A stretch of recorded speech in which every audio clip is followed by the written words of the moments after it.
বিদ্যুৎ একটি অত্যন্ত জনগুরুত্বপূর্ণ খাত। এই খাতের সাথে জড়িত নানান ধরনের কর্মচারী আছেন, কর্মকর্তা আছেন এবং শ্রমিকেরা আছেন, এবং তাদের সাথে কোনো ধরনের বৈষম্য করা বাংলাদেশের সাথে বৈষম্য করার শামিল, বাংলাদেশের সাথে প্রতারণা করার শামিল। এমন কোনো খাত নাই যেখানে দিল্লির হাত পড়ে নাই। এই দিল্লির হাতকে আমাদের সকলে মিলে উৎখাত করতে হবে। আপনারা সকলে শান্তিপূর্ণভাবে যে দাবি দেওয়া জানিয়ে এসেছেন, এই দাবি দেওয়ার প্রতি এনসিপি এবং আমার পূর্ণ সংহতি জ্ঞাপন করলাম। সবাই আমরা একটি মর্যাদাকর জীবন চাই, আমাদের বেতন বৈষম্য আমরা চাই না। আপনি যখন একজনকে বেতন দিচ্ছেন, দিন রাত তাকে খাটাচ্ছেন, ব্যাগ নিয়ে একজন ঝড় বৃষ্টি রোদের মধ্যে বাড়িতে বাড়িতে সেবাদানের জন্য ছুটে বেড়াচ্ছেন, আর আপনি তাকে বলছেন দেশদ্রোহী।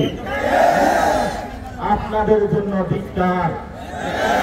আগামীকালকে বড় সমাবেশ হবে, সমাবেশে সবাই আপনারা উপস্থিত হবেন। সরকারকে রেড লাইন দেওয়া হবে।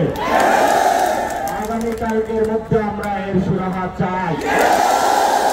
আপনাদের জন্য আজকে রাত রয়েছে, রাত একটি রাতই যথেষ্ট।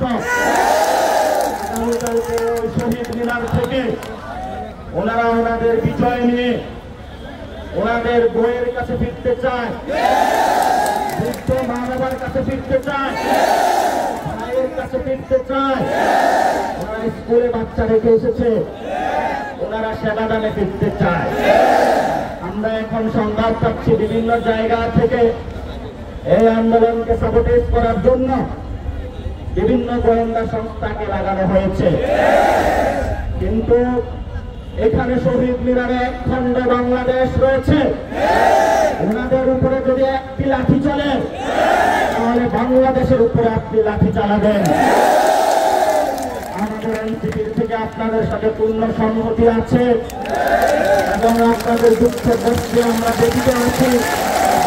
ভবিষ্যৎ আপনাদের পথে চলায় আমরা থাকবো ইনশাআল্লাহ।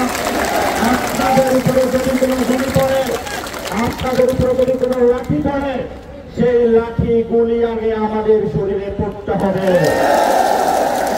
এবং পরিশেষে আমি শেষ করব, বিদ্যুৎ খাত সংস্কার করতে হবে।